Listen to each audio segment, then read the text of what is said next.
Hello sir, नमस्कार। On passive परिवार में आपका स्वागत है। ऑन पैसिव परिवार आपका हार्दिक अभिनंदन करती है। ऑन पैसिव के सीईओ मिस्टर एस मुफर्रा की तरफ से आपको एवं आपके परिवार को ढेर सारी शुभकामनाएं। धन्यवाद।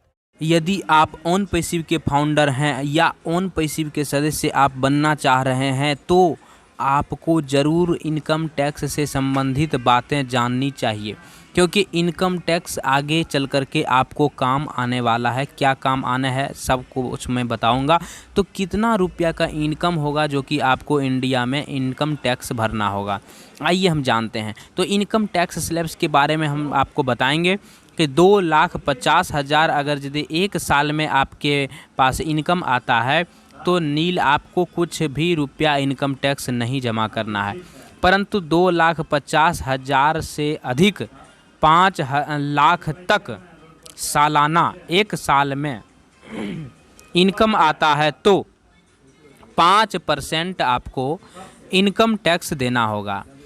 5 लाख रुपये तक अगर यदि आता है तो आपको पहले का नियम था, हालांकि अभी नया नियम आ गया है कि 5 लाख तक इनकम आता है तो 0% लगेगा, नहीं लगेगा। परंतु 5 लाख से अधिक 10 लाख तक आता है तो ऐसा कहा जा रहा है कि 18% से 20% आपको इनकम देना होगा। यानी यदि 10 लाख आ रहा है तो उसका आप जो है 20% कर दीजिए तो 10 दूनी 20,000 इस प्रकार से यानी 2 लाख रुपये आपको देना पड़ेगा। और 10 लाख से ऊपर आता है तो 30% आपको इनकम टैक्स जमा करना होगा इंडिया में। तो इस प्रकार से यहाँ पर इनकम टैक्स जो है 18%, 20%, 30% के नियम बने हुए हैं।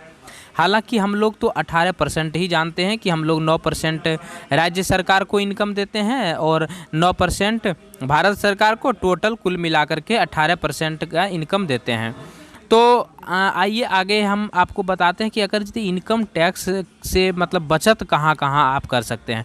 जैसे देखिए, मोबाइल या टेलीफोन रिम्बर्समेंट, अगर यदि आप नियोक्ता ऑफिस के लिए काम करते हैं या आप जो है किसी ऑफिस में जो है आप खोल करके रखे हैं या काम करते हैं, वहाँ पर आप लोगों को वाईफाई सुविधा दिए हुए हैं या इनकम टैक्स के नियम 379 के तहत आप 100% इन जो है टैक्स की छूट का दावा कर सकते हैं। इसके लिए आपको मोबाइल, टेलीफोन, इंटरनेट कनेक्शन का बिल पेश करना होगा कि हम लोगों को जो है सुविधा दे रहे हैं, वाईफाई सुविधा दे रहे हैं, हमको इतना बिल आ रहा है, ये देखिए।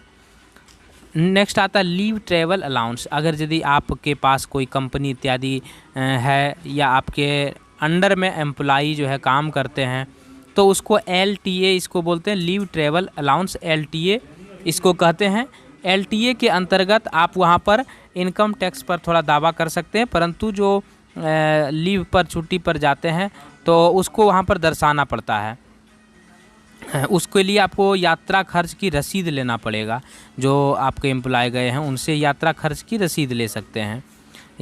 नेक्स्ट आता है कि entertainment allowance.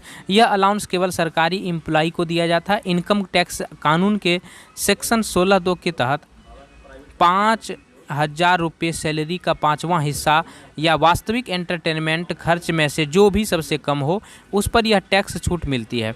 Next, house rent allowance, HRA। अगर आप जॉब के सिलसिले में अपने घर से अलग रहते हैं और उसके लिए किराया चुकाते हैं तो आपको वेतन में मिलने वाले HRA पर इनकम टैक्स कानून के तहत लाभ मिल सकता है। HRA हाउस रेंट अलाउंस आपकी बेसिक सैलरी का 40 से 50% तक होता है।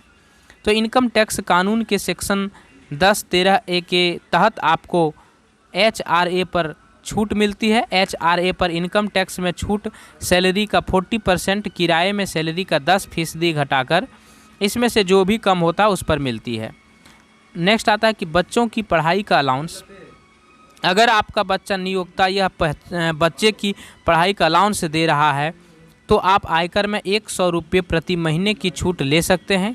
इनकम टैक्स कानून के सेक्शन 10(14) के तहत आपको यह छूट मिलती है। यह छूट बच्चों के लिए ही दिया जाता है। हॉस्टल में खर्च का अलाउंस, अगर आपका नियोक्ता यह भत्ता दे रहा है तो आप 300 रुपये प्रति महीने के हिसाब से अपने 2 बच्चों के लिए टैक्स छूट का दावा कर सकते हैं। इनकम टैक्स कानून के सेक्शन 10(14) के तहत आपका यह खर्च आयकर से छूट के दायरे में आता है। इस अलाउंस के जरिए आप साल में 7200 रुपये की रकम पर टैक्स बचा सकते हैं। नेक्स्ट आता है यात्रा भत्ता। तो यह ट्रांसपोर्ट भत्ता आपको ऑफिस से जुड़े काम की वजह से यात्रा के लिए दिया जाता है। वास्तव में इसकी कोई लिमिट नहीं होती है।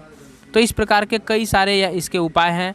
सैलरी इनकम पर टैक्स बचाने के लिए कटौती, किसी एक वित्त वर्ष में आप इनकम टैक्स कानून के सेक्शन 80C के तहत 1.50 लाख रुपीज़ के निवेश पर कर छूट ले सकते हैं। इनकम टैक्स, यह जो निवेश आपको छूट मिलेगा provident fund, public provident fund, या खुद के लिए, अपनी पत्नी बच्चों के लिए लाइफ इंश्योरेंस खरीदने आदि के माध्यम से भी कर सकते हैं। आप 2 बच्चों की स्कूल फीस पर भी इस सेक्शन में आयकर छूट पा सकते हैं। तो इस प्रकार के इनकम टैक्स के बहुत सारे जो है यहाँ पर हैं। तो आपको इनकम टैक्स की जो है ज़रूरत पड़ सकती है आगे चल करके, तो इसलिए आपके लिए यह वीडियो था। और अगर ये अच्छा लगे तो लाइक करें, कमेंट करें, चैनल को सब्सक्राइब करें। थैंक यू वेरी मच, धन्यवाद।